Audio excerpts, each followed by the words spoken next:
Strong মানে চিরদিন strong. একজন আইনজীবীর পেশাগত একটা ব্যারিয়ার থাকে, এটা খুব স্বাভাবিক। কারণ আমরা দেখেছি যে বহু ক্ষেত্রে রাজ্য সরকারের হয়ে তদন্ত লড়ছেন কংগ্রেসের তাবড় তাবড় নেতারা সুপ্রিম কোর্টে।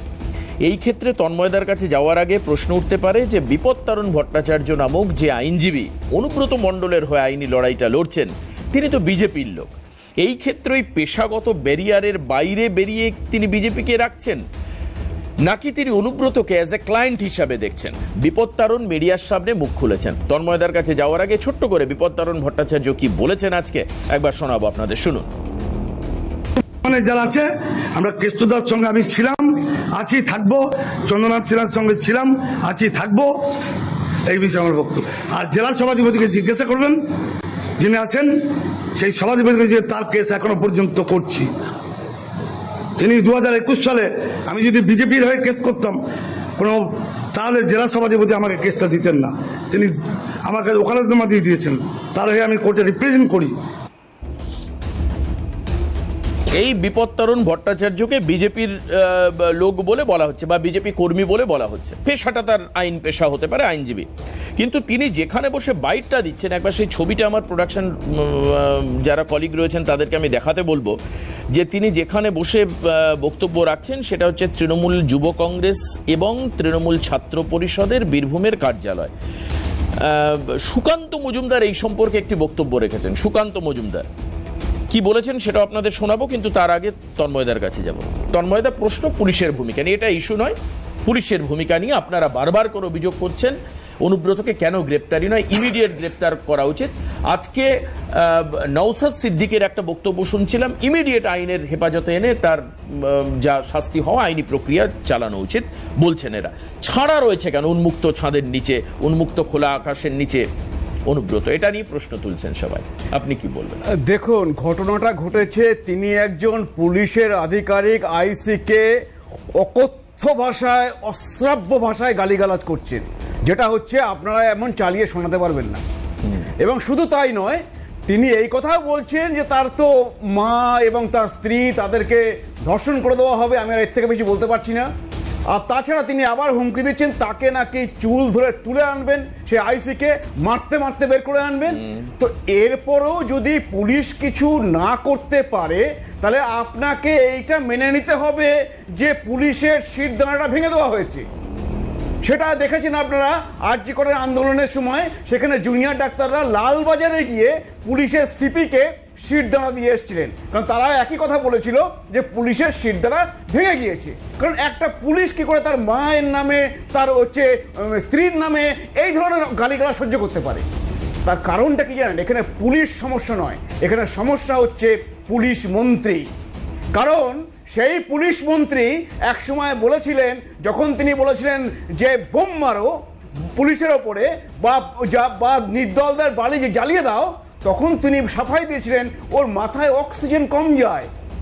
আর সেই পুলিশ মন্ত্রী বলেছিলেন, যখন তাকে সিবিআই অ্যারেস্ট করে নিয়ে গেছিল, যে কেষ্ট কি করেছিল, তাকে বীরের সম্মান দিয়ে আপনারা নিয়ে আসবেন। তো সেখান থেকে এইটা বোঝা যায় যে সে দিদির আদরের কেষ্ট বা ভাই, দিদির আশীর্বাদ হাত তার মাথার উপরে আছে। তো সাধারণ পুলিশ কর্মী কি করবে? এমনকি ডিজিরও কোনো ক্ষমতা হবে না। আর সেটা কেষ্ট জানে বলেই তলে তলে সেই সমস্ত ব্যবস্থাগুলো করে নিয়ে তার আজকে বুকে সাহস হয়েছে, সে পুলিশের কাছে গিয়েছে এবং তারপরে সে বেরিয়ে এসছে। আমি আপনাকে বলে যাচ্ছি, আর একদিন হয়তো তাকে ডাকবে, তারপরে বলবে পুলিশ যে হ্যাঁ সে সব কমপ্লাই করেছে সে নোটিশে, তারপরে কেষ্ট যাবে কোর্টে গিয়ে বেল নিয়ে চলে আসবে, পুরো জিনিসটা ফিনিশ, আর কিচ্ছু হবে না। আপনি কিভাবে বলতে পারছেন? আমি একটা উদাহরণ দিয়ে দিচ্ছি আপনাকে। আপনি জানেন সাগর ঘোষ মার্ডার হয়েছিলেন, এবং সেই সাগর ঘোষ মার্ডারের এক মূল অভিযুক্ত ছিল এই অনুব্রত মণ্ডল। আজকে আপনি সেই মামলায় তার কিচ্ছু হয়নি। শুধু তাই নয়, যে ভিডিও, যে অডিও আপনারা চারিদিকে প্রচার করেছেন, যে পুলিশকে বোম মারা বলছে, বিরোধীদের নির্দলদের ঘরবাড়ি জ্বালিয়ে দেওয়ার কথা বলছে, সেইটাকে সিটে ডিজিপি ফরেন্সিক করেননি, তার গলার ভয়েসটা দেননি জমা। তারপরে কোর্ট থেকে সেই কেসে তাকে ছাড় দিয়ে দেওয়া হয়েছে। তো কেন এটা এটা পুলিশে করতে হয়েছিল? এই পুলিশই আজকে তৈরি করেছে, কিন্তু এই পুলিশ তৈরি করেনি, করেছে পুলিশ মন্ত্রী। আপনি জানেন যে যখন হচ্ছে তাকে তিহারে নিয়ে যাওয়া হবে কিনা সেই নিয়ে প্রতিদিন টানাপোড়েন চলছে, সেই সময় কোথা থেকে একজন চলে আসলো, শিব ঠাকুর মণ্ডল। তিনি কি হয়েছে, তিনি 3 লাইনের একটা কমপ্লেন লিখে দিলেন, তার সাথে সাথে পুলিশ গিয়ে তাকে ধরে নিয়ে চলে আসলো। এবার কথা হচ্ছে যে পুলিশের অতি সক্রিয়তা আছে কিনা।